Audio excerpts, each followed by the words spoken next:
Hello everyone, welcome and welcome back to my channel, The Almost Organized Owl, where we are on a mission to get organized in our finances through budgeting, cash stuffing, and savings challenges. If that's something that interests you, please stick around.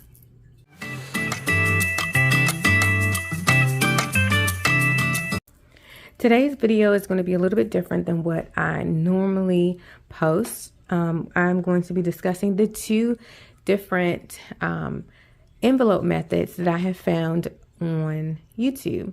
I don't know if you all have heard of her. Jordan Page is a YouTube blogger, mom of, and who is organized and who has gotten her stuff together and helped her family get out of debt and had fun in the process. She has been on television. She has done, she has a website. She has a productivity boot camp. If you haven't heard of her, go check out her YouTube channel and her website. I will link all of those in the description below.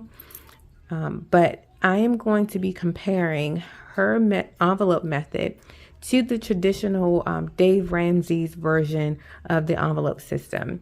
And both envelope systems utilizes cash, and you put cash inside of an envelope and you take that cash to the store or wherever you need to go and spend your cash. However, the two methods differ slightly, and so in this video we're going to get into the differences between the two. All right, let's start with the traditional envelope system that most of the budgeters are used to seeing, and that is Dave Ramsey's version of the envelope system. I'm sure the envelope system may have been out prior to Dave Ramsey. He's just been coined as that key figure that I guess spearheaded the envelope system in today's modern day. Okay, so typically what you've seen before is that there are several different envelopes with several different categories on them, and you utilize these envelopes for spending while you're out and about, or you can use them for sinking funds. We're not going to discuss sinking funds today. We're just going to be talking about the envelopes that are in your wallet as you go out for spending. So traditionally, there are several different envelopes in your spending.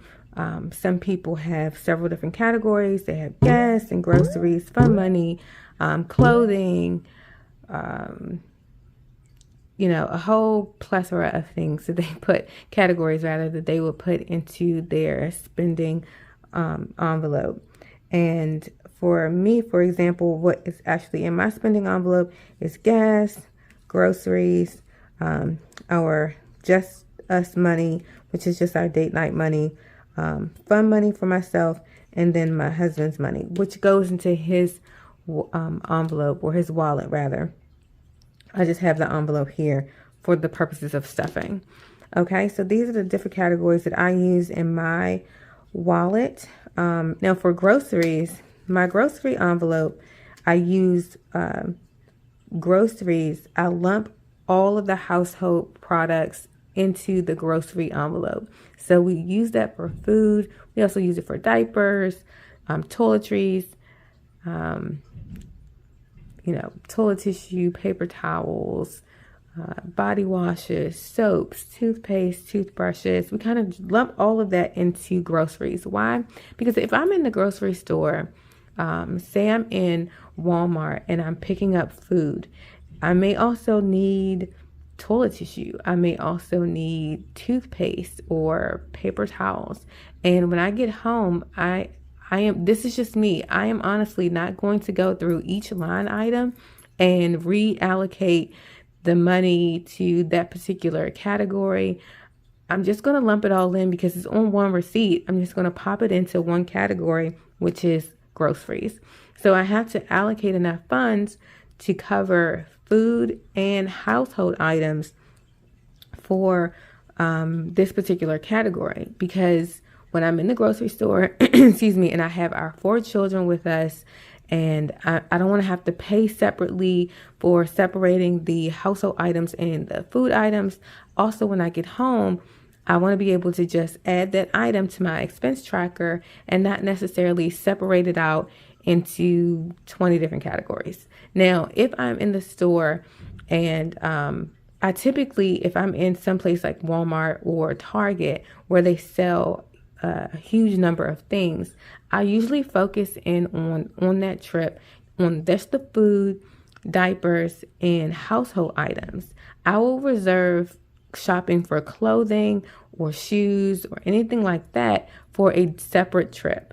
I try to focus my shopping on just those main things as opposed to getting clothing and shoes in addition to that. So that way I don't have to try to separate the envelopes or separate the money or bring additional envelopes when I'm in the store for that.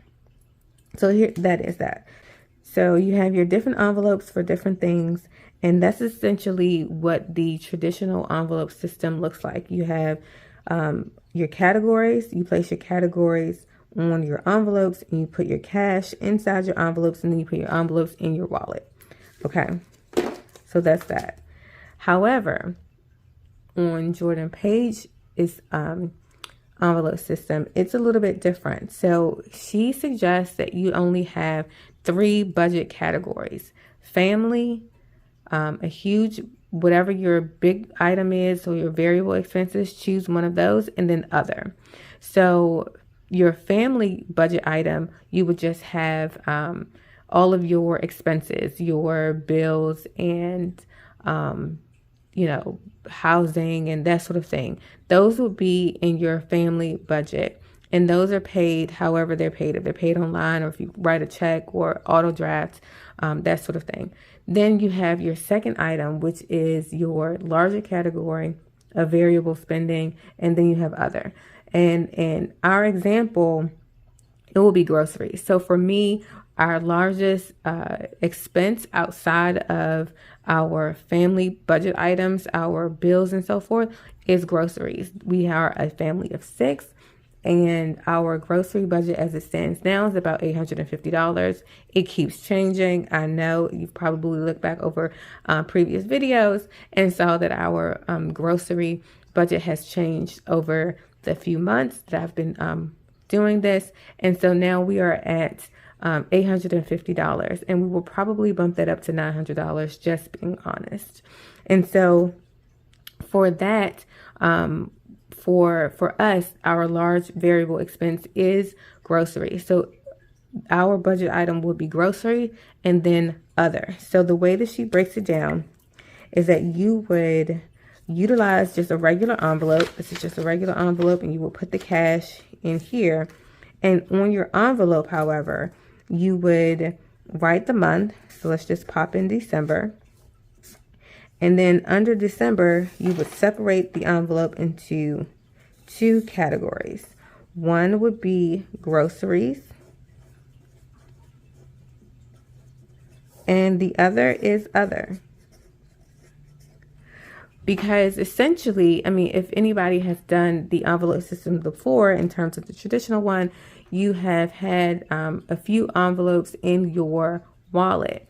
And say you're in the grocery store and you say, you get to the register and you budgeted $100, but you ended up going over by $20. I mean, some people may say, okay, I can't get this item. Can you please put this one back? Or can you put this one back so you can get back down to under your $100 threshold? However, if you have a cart full of groceries and you have children in tow and you have a line of people behind you, there's pressure on you to trying to get out of there, then you just reach into one of your other envelopes and you grab that extra $20 bill and you pay the $120 for your groceries and you get out of there as quickly as you can. And that's essentially what happens, or has happened to me personally. And I don't know if it's happened to anybody else, but so you ended up kind of utilizing the funds from your other envelope and you go back and forth, which is not ideal. And that's not the purpose of the cash envelope system. The cash envelope system is, once the money is out of this envelope, then you're done. And you just kind of move on from there until the next time you can stuff that particular envelope. Well, in reality, sometimes you get to the store and you realize that you want to maximize the sale, or you want to be able to get a particular thing before it goes out of stock, and you don't have enough money in that particular category to finance that. So you end up pulling from other envelopes, and you just kind of piecemeal and just pull from other envelopes until you're able to get enough cash to do that. And so by the end of the day, your categories are missing money because you've already pulled from them to finance something else. Now, I'm not saying that this happens every single month, but it may happen more often than desired. So Jordan Page's idea to counteract that is to just have two categories for your envelope, and that's groceries and other. And the other can be your spending for shoes or clothes, or a throw pillow as an example that she used. And that just is what you budgeted for other. And for her example to use was, if you are trying to figure out how much money to put into your grocery envelope, just take $100 per person. If you are a family of 4, then you would budget $400 for the month for groceries, and that is $100 per person. Now, I don't agree with this, only because of inflation and the things that are happening in our current society. $100 per person is just not feasible. It's not a realistic and attainable goal to have when you're going groceries in this type of environment. So I would recommend maybe considering $125 per person, $135 per person, something along those lines, to give you a base on how to calculate what your grocery budget should be. Now, if you really want a accurate account of what your grocery budget should be, go back over the last 3 months and go through each item, go through your statements or your receipts, and see if that, what you can add up all of your grocery expenses and add them all up and see and average them out and see what that amount is. I mean, that's essentially what we did. Initially, when we first did our budget, I would just budget in for our groceries the money that we had left over after paying our bills. So I would pay all of our bills. I would make sure our tithes were paid. And then I would see how much money was left in the pot afterwards. And then I would say, okay, of this money that's left over, let's put in X amount for groceries. And each and every time we would go over, because you have to kind of treat groceries like you would one of your bills. You know that over the past 3 months, we actually spent, $900 on groceries. So having a $600 grocery budget for the month is just not feasible, because we're going to go over, which means that we're going to pull from somewhere else. So in that respect, we made some adjustments, and now we are currently at the $850, and we're going to try to see if that works. If that works for us. Like I said, we'll probably end up bumping it up to $900 at the start of the year, just to combat with everything that's going on.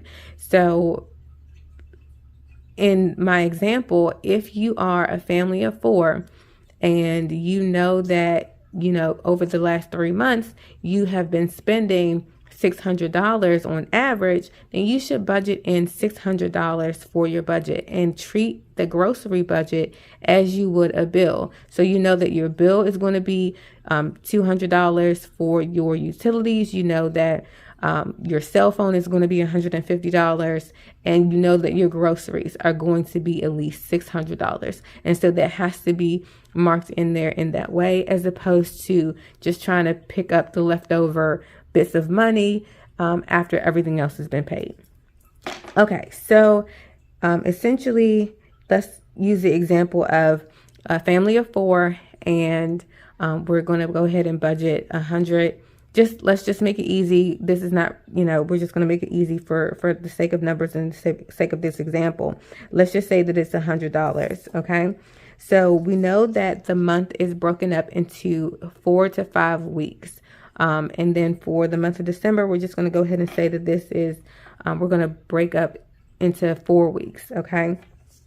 And so we have our boxes here, And then on the side here, we write down the month, the week. So we have from the 4th to the 10th, and we had from the 18th through the 24th, then the 11th through the 17th, and then the 18th through the 31st, okay?